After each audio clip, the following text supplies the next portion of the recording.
Desain manusia itu seperti ini, ya. Sebaik-baiknya orang ada potensi jahat dalam dirinya yang belum terstimulasi. Sejahat-jahatnya orang ada kebaikan di dalam diri. Yang ini kalau kita sentuh terus ini mau besar.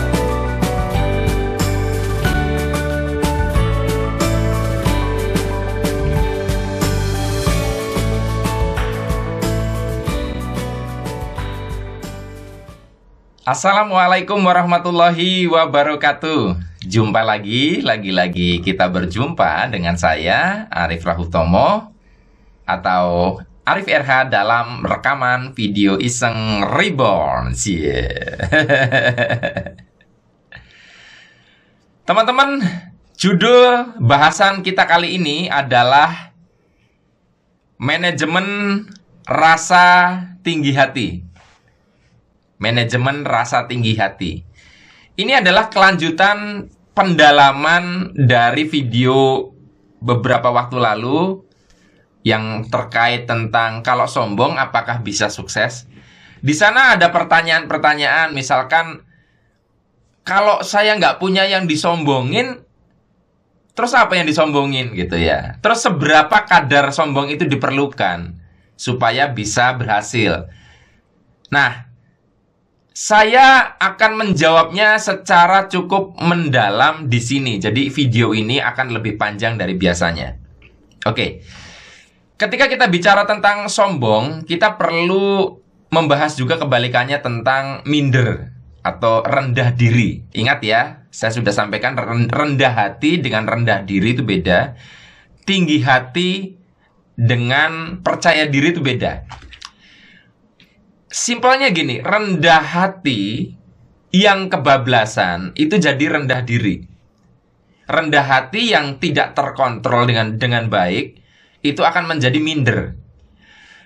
Percaya diri yang tidak mampu dimanage dengan baik akan menjadi kesombongan atau tinggi hati. Itu dulu. Lalu seberapa manajemennya? Terus mengapa itu dibutuhkan dalam hidup kita? Saya mau mengajak Anda untuk memahami dari logika pesawat terbang, terutama pesawat terbang komersial. Karena akan kurang relevan untuk kalau kita analogikan, kita menggunakan metafora pesawat terbang militer, pesawat tempur itu tidak pas. Jadi saya menggunakan pesawat terbang komersial seperti ini kira-kira ya. Nah, teman-teman, jadi gini, pesawat itu kan ada sesi yang namanya take off ya. Ini tentu Anda udah tahu ya, take off ya. Kemudian sampai pada satu titik dia climbing, mendaki ketinggian. Kemudian sampai di atas ya, dia melakukan yang namanya cruise ya. Atau disebut juga apa itu? Flight and level ya. Jadi dia sudah berada pada ketinggian maksimum di mana pesawat akan berjalan lurus pada ketinggian itu sesuai dengan flight plan, apa yang sudah direncanakan sebelum terbang.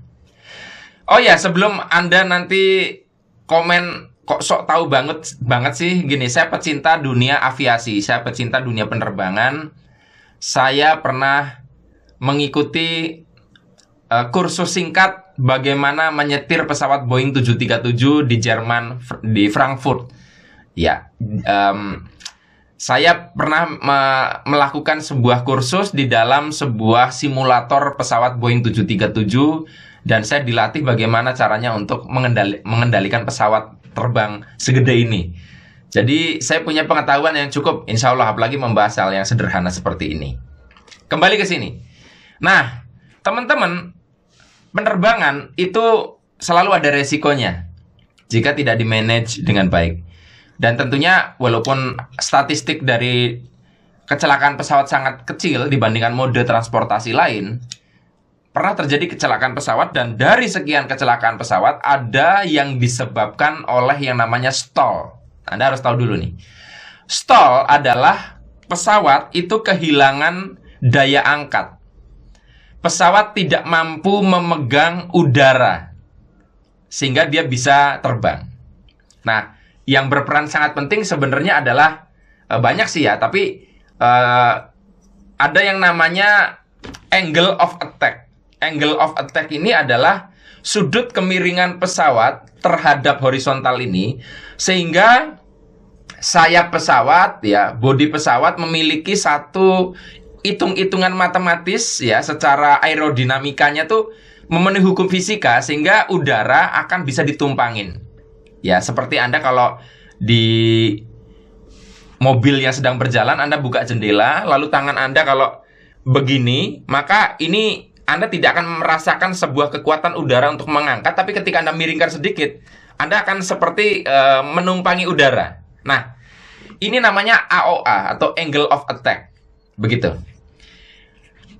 Pesawat-pesawat zaman dulu itu tidak dilengkapi sensor yang canggih untuk mendeteksi berapa batasan sehingga pesawat itu secara otomatis bisa mengendalikan sudut ini, ya, sudut terhadap horizontalnya ini, terhadap horizontal pesawat seperti ini. Jadi ada sebuah hitungan pesawat itu tidak boleh terlalu mendongak melebihi sekian derajat, juga sebaliknya pesawat tidak boleh terlalu menunduk melebihi sekian derajat. Nanti saya jelasin kenapa. Begitu pula rolling kanan dan kiri. Jadi kalau pesawat-pesawat zaman dulu, untuk bisa menjaga pesawat agar tidak melampaui sudut-sudut toleransi ini, itu pesawat betul-betul dalam pengendalian pilot secara manual. Jadi kalau pilotnya lengah, maka pesawat ini bisa terlalu mendongak dan bisa terlalu menukik atau terlalu miring ke kanan atau ke kiri.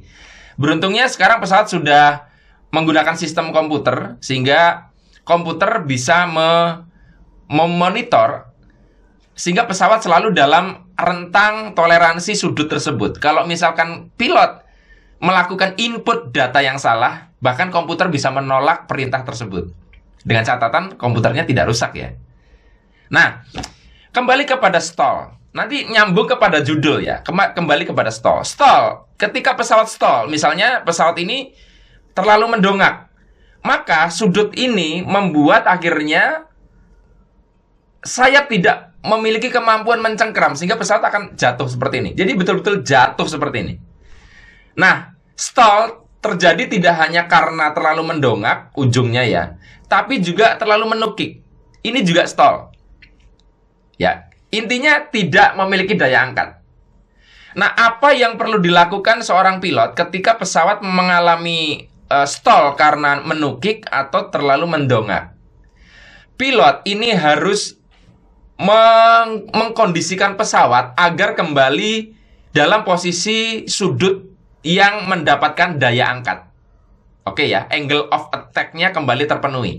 Jadi kalau pesawat seperti ini, teman-teman, ini pilot harus berjuang bagaimana supaya hidung pesawat ini ditundukkan, sehingga pesawat kembali mendapatkan sudut yang tepat untuk mengambil udara sebagai pegangan. Oke, jadi kalau terlalu mendongak, pilot harus menundukkan hidung pesawat. Nah, kalau pesawat, ya, terlalu menukik, ya, pilot harus berjuang bagaimana mengangkat ujung pesawat. Nah, sudah jelas konsepnya, ya. Terlalu mendongak jatuh, terlalu menunduk jatuh. Sudah clear nih, Anda sudah paham, ya. Nah, di dalam hidup, orang yang rendah diri, ya, itu adalah ibarat orang yang terlalu menunduk kebablasan, sehingga apa? Dirinya mengalami stall, jatuh, nggak bisa berhasil, sulit. Nah, orang yang percaya dirinya berlebihan, itu bablas menjadi tinggi hati atau sombong yang kebablasan, ya, arogan mungkin bahkan, itu dia seperti pesawat yang terlalu mendongak seperti ini. Jadi, sebetulnya manajemennya itu adalah, kalau Anda itu terlalu mendongak, itu Anda harus tundukkan sedikit. Jadi kalau Anda yang kebablasan sombongnya, rendahkan hati Anda sedikit, sehingga kesombongan Anda itu berada dalam toleransi Anda percaya diri. Nggak boleh bablas. Kalau Anda terlalu nukik seperti ini, ya, rendah diri, maka Anda naikkan hidung pesawat Anda sedikitlah sombong, supaya Anda berada dalam kategori rendah hati. Sudah bisa dimengerti nggak? Biar Anda bisa nangkep apa yang saya maksud. Nah, Sudah jelas ini, saya kembali kepada tentang kesombongan. Mas, kalau nggak, kalau saya nggak punya apa-apa yang disombongkan, mau sombong gimana? Ingat, sombong yang saya maksud adalah sombong dalam kadar yang tepat, supaya Anda tidak mengalami stall karena terlalu dongak seperti ini. Sombong itu tidak identik dengan sesuatu yang dimiliki di luar diri kita. Apa yang kita anggap kelebihan itulah sebenarnya sesuatu yang bisa disombongkan. Begini contohnya. Tukul Arwana itu contoh orang yang bisa menjadikan sesuatu itu sesuatu yang membuat sebagian orang jadi menukik terlalu bawah, membuat orang jadi minder. Tukul Arwana malah mampu membuatnya jadi pesawat itu mendongak sedikit. Contohnya apa? Mohon maaf ya, dia kan sering dijadikan bahan olok-olok oleh lawakan itu. Mas Tukul kayak lele gitu kan. Ini kan sebenarnya nggak pas ya untuk bulian fisik ya. Tapi mohon maaf, Mas Tukul Arwana kalau melihat video ini, jadi dia diledekin gitu oleh artis lain. Ini ada kumisnya, nih mulutnya agak maju sedikit kayak lele mukanya. Tapi yang terjadi adalah saya sering melihat Mas Tukul Arwana itu malah menjadikan itu sebagai sesuatu untuk disombongkan, malah membuat dia semakin percaya diri. Kamu jangan sok lele, saya lebih lele nih gitu loh. Jadi dia tidak minder dengan keadaan ini, tapi dia jadikan itu sesuatu yang malah dianggap kelebihan. Jadi kelebihannya orang sombong adalah mampu melihat kelebihan dirinya. Bahkan sesuatu yang tidak sebetulnya bukan kelebihan, dianggap kelebihan. Miskin, ya, itu kan kekurangan ya. Tetapi ada loh orang yang begitu bangga dengan kemiskinannya, tapi malah jadi sukses gara-gara itu. Anda bisa lihat stand up komedian yang dia membangun persona. Persona itu identitas, semacam itu. Assalamualaikum warahmatullahi wabarakatuh. Perkenalkan, gue Yudi, gue adalah orang miskin. Ya, Anda pernah nggak lihat stand up komedi begitu? Jadi kemiskinannya itu dijadikan sesuatu yang dibanggakan, ditonjolkan, disombongkan. Dan malah menjadi menarik akhirnya. Si komika stand up komedi itu menjadi percaya diri, bukannya minder karena kemiskinannya. Jadi jeleknya atau kenapa orang minder itu sulit sukses? Karena orang minder tidak tahu apa kelebihannya, tidak mampu menjadikan apa-apa yang ada pada dirinya menjadi kelebihan. Sehingga tidak mampu mendongak tadi, sedikit mendongak. Orang sombong itu seburuk-buruknya mereka tahu apa kelebihan mereka mampu menjadikan apa-apa yang seharusnya kekurangan menjadi kelebihan. Anda sudah paham sampai sini? Makanya saya bilang kemarin, bagi Anda yang merasa rendah hati, kok nggak sukses-sukses, nggak berhasil-berhasil, ya sedikit sombong. Sedikit sombong itu sebetulnya adalah Anda tuh pasti punya sesuatu yang bisa Anda jadikan sesuatu yang ini kelebihan gue. Anda sombongkan itu. Apapun yang Anda punya, prestasi sekecil apapun.